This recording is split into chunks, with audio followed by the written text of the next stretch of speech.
How to download and install Zedge app on Android or iPhone. First of all, open the Play Store on Android and App Store on iPhone.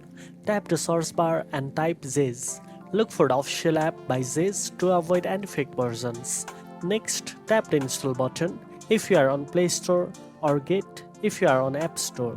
Wait a few moments while the app downloads and installs on your device.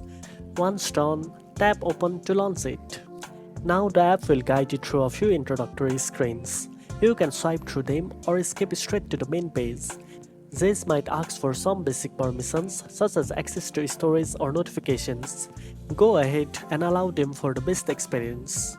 After setup, you will find an easy-to-use interface filled with wallpapers, ringtones, notification sounds, and even video wallpapers. You can browse by category or use the search feature to find something specific.